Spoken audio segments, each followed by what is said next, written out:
अमेरिकी राष्ट्रपति Donald Trump चीन की यात्रा से वापस लौट आए।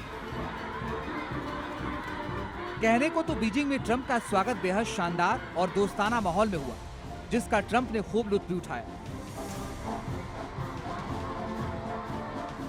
लेकिन इस चमक दमक के पीछे छिपी थी एक बेहद गंभीर भू राजनीतिक जंग। एक रिपोर्ट के मुताबिक ट्रंप भले ही चीन से खाली हाथ लौटे हों, लेकिन चीनी राष्ट्रपति शी जिनपिंग ने पर्दे के पीछे अमेरिका को बेहद सख्त संदेश दे दिया है।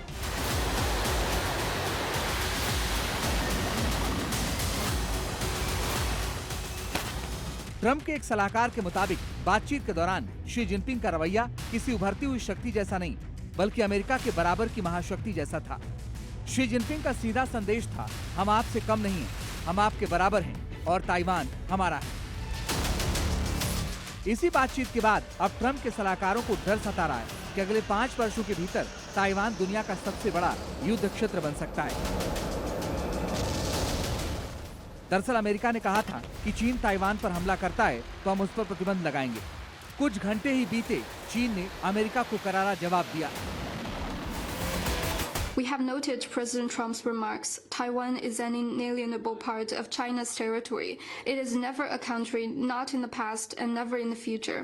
Taiwan independence and cross-strait peace are as irreconcilable as fire and water. To seek Taiwan independence by soliciting external support is a dead end. चीन के कड़े रुख की वजह से अमेरिकी राष्ट्रपति ट्रंप के हाथ पैर फूल गए हैं। उनको भी पता है कि चीन ताइवान में दखल देना मतलब आग में घी डालने जैसा है। चीन यात्रा से लौटते वक्त राष्ट्रपति ट्रंप ने भी इसके संकेत दिए। दरअसल ताइवान की सुरक्षा के लिए $14 अरब का पैकेज देना था, लेकिन चीन के कड़े रुख की वजह से अभी इस मदद को टाल दिया है। इस पैकेज में घातक मिसाइलें और एयर डिफेंस इंटरसेप्टर शामिल हैं। ट्रंप ने साफ किया कि वो ताइवान को लेकर चीन के साथ तनाव को और ज्यादा बढ़ाना नहीं चाहते, या यूं कहें कि सुपर पावर भी चीन से दो हाथ नहीं करना चाहता। No, nothing's changed. I will say this. I'm not looking to have somebody go independent and, we're supposed to travel 9,500 miles to fight a war. I'm not looking for that. I want them to cool down. I want China to cool down. But you're waiting on approving billions of dollars of weapons. But we're not looking to have wars, and if you kept it the way it is, I think China's going to be okay with that. But we're not looking to have somebody say, let's go independent because the United States is backing us, आपको बता दें कि America और चीन के बीच कई मुद्दों पर तनाव और टकराव पहले से ही है, लेकिन ताइवान एक ऐसा मुद्दा है जिस पर दोनों देशों की कभी नहीं बनी है। ताइवान रिलेशन एक्ट 1979 के तहत अमेरिका ताइवान को खुद की रक्षा के लिए हथियार बेचने और ताइवान के लोगों के साथ संबंध जारी रखने के लिए प्रतिबद्ध है। हालांकि चीन के साथ सीधे जंग से बचने के लिए अमेरिका ने हमेशा रणनीतिक अस्पष्टता की नीति अपनाई है। इसका मतलब यह है कि अमेरिका ने कभी खुलकर ये नहीं कहा कि अगर चीन ताइवान पर हमला करता है तो वो सैन्य रूप से दखल देगा या नहीं। यही बात चीन को किसी भी बड़े कदम से रोकने के लिए एक ढाल का काम करती है।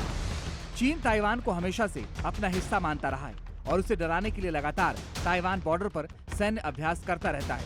लेकिन ट्रंप के सलाहकारों के इस नए दावे ने पूरी दुनिया के बाजारों और कूटनीतिज्ञों की धड़कनें बढ़ा दी हैं। ताइवान का रुख बिल्कुल अलग है। वो बीजिंग के एक्शन का कड़ा विरोध करता रहा है, जिनपिंग की धमकी से डरता नहीं है। ताइवान में बहुत से लोग खुद को अलग देश का हिस्सा मानते हैं।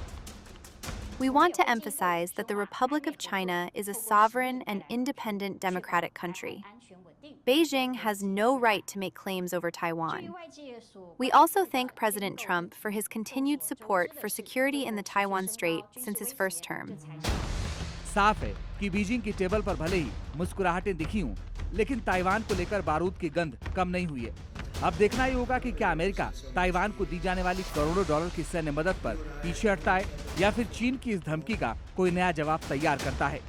ब्यूरो रिपोर्ट, जी मीडिया।